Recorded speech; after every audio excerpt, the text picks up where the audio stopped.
Article 5, the last best hope to save the United States. That's the focus of tonight's mini preamble.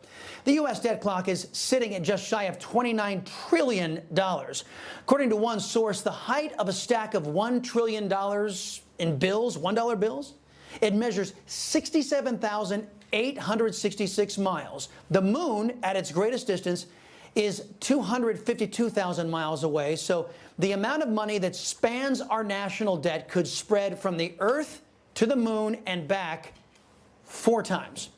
Our financial woes are only a fraction of what's wrong, courtesy of our nation's new axis of evil, the left-wing press, permanent Washington, and the Socialist Democrat Party.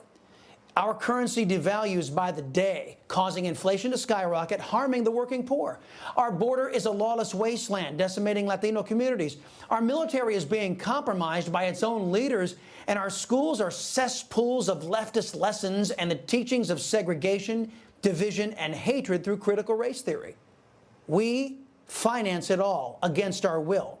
I want you to remember the most evil words in the English language: mandatory automatic spending increases.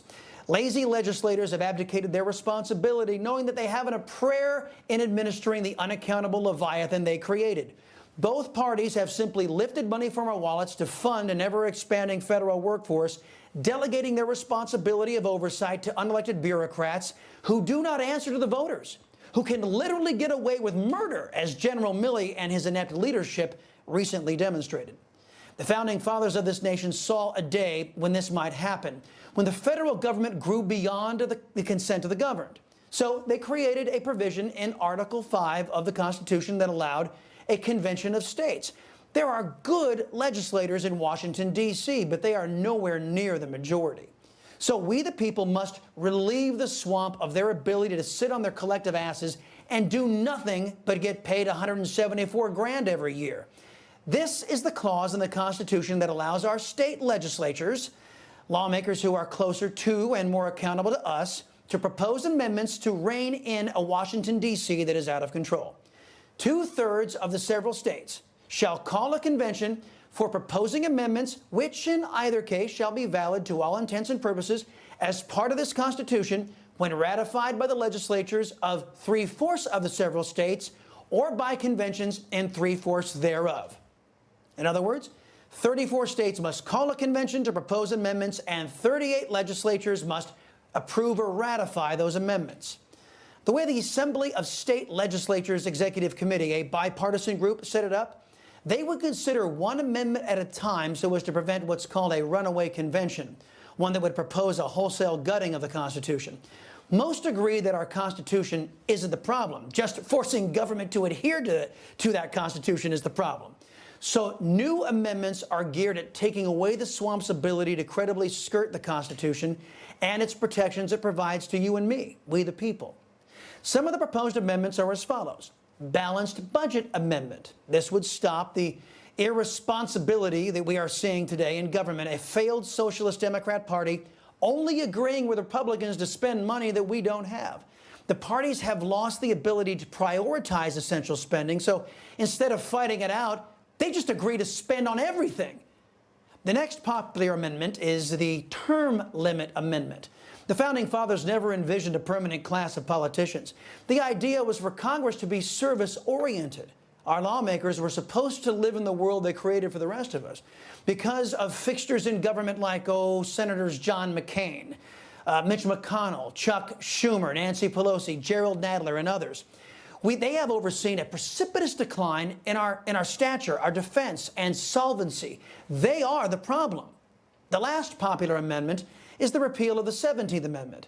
This is fixing a great wrong that threw our founding document out of balance when it was forced upon the country by the Congress in 1913. After the 17th Amendment was passed, we directly elected our senators rather than having them appointed by our state legislatures. This meant senators were loyal to their party and to the swamp instead of their constituents back home. Abolishing the 17th Amendment would allow state legislatures to recall underperforming senators who might be tempted to sell out their states to deliver political victories for their party. By the way, the 16th Amendment was passed at the same time as the 17th. It was the imposition of the income tax when our government began punishing good things. There are other amendments that are also being considered. Right now, 24 states have at least one of their legislative houses that have passed an Article 5 Convention of States resolution. Remember, we need 34 to get a convention called. By now, even you traditional Democrats and you conservatives out there are well aware of our failed two-party system. Our government is too big. It spends too much of our money and works so that their wrongdoings are never punished. Our government is no longer accountable, so it's up to us to rein it in. Here's the good news. You don't have to call your senator or your congressman, but you do have to call your state senators and your state reps. They are the ones that must carry this forward. And as stated, you have a lot more sway over them than you do with your so-called reps in faraway Washington, D.C. The swamp will not correct itself. It's up to us to reclaim our nation from that axis of evil. Hey, I'm Rob Finnerty. Thanks for watching. If you enjoyed this video, please join the conversation in the comments below. Don't forget to subscribe, too.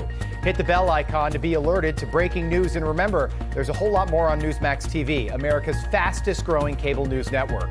Newsmax TV, we're real news for real people.